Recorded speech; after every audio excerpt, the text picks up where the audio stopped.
Boxing update mga tol, Ryan Garcia sinarado na ang pintuan laban kay Devin Haney. Na-interview si Devin Haney at sinabing gusto makipag-rematch kay Ryan Garcia, pero si Devin Haney raw ang masusunod sa lahat ng kondisyones. Sumagot naman agad si Ryan Garcia, "No rematch, live with that left hook nightmare." Hindi na raw pagbigyan ng rematch si Haney at bangungot na lang ang kanyang pagkatalo. Kahit still undefeated si Devin Haney, hindi pa rin niya makakalimutan na 3 beses siyang pinabagsak ni Ryan. Hanggang pagtanda ni Devin Haney, hindi niya makalimutan na tinalo siya ni Ryan Garcia. Balak na nga po ni Ryan na lumaban sa mas mataas na division. Baka lumaban na si Ryan Garcia sa 147 or 145 pounds. Sabi nga ni Ryan, gusto niya makalaban si Teofimo Lopez sa catchweight na 145. Magandang bakbakan din ito kung si Lopez ang kaharap. Sa ibang banda naman, bumanat ulit si Oscar De La Hoya sa naging laban ni Canelo kay Edgar Berlanga. Tama raw ang sinabi ni Oscar De La Hoya, wala daw talagang binatbat si Edgar Berlanga dahil natalo lang siya hanggang sukdulang 12 rounds. Hindi na raw maganda ang mga laban ngayon dahil umaabot na ng 12 rounds na walang nangyayaring suntukan. Hindi raw katulad sa kapanahonan ni Oscar De La Hoya. Kung umabot man ng 12 rounds, talaga namang patayan ang naging bakbakan. Tinalo raw siya ni Manny Pacquiao noon pero lumaban siya hanggang makakaya. Narito nga po ang paliwanag ni Oscar De La Hoya.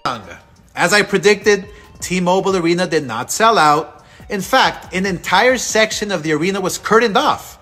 I know people who attended the fight and confirmed these facts for me. And as far as the action, I called it in advance. Another fight that went the distance without any truly exciting moments. Berlanga didn't win 1 round. He was never remotely in the fight from the first bell. Is this where boxing is going?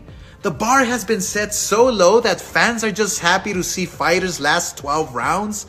What? Fighters are getting praise for simply going the distance with a 35-year-old Canelo who hasn't knocked anybody out since 2021. Don't you all want to see knockouts? I'm from a different time in this sport when fighters went to war in the ring. We wanted to destroy our opponents. I still took the Pacquiao fight knowing my body was broken and old and I couldn't beat him. But I was a warrior. I wanted to be a legend. It's a different mentality, a champion's mentality. Canelo wants to get paid. He avoids Benavides and Bivol, who schooled him just like Mayweather. He wants to cruise easily into retirement. Where are the fighters who have balls? Don't we want to see the best fight the best? Why are we as boxing fans accepting this low-level competition and entertainment?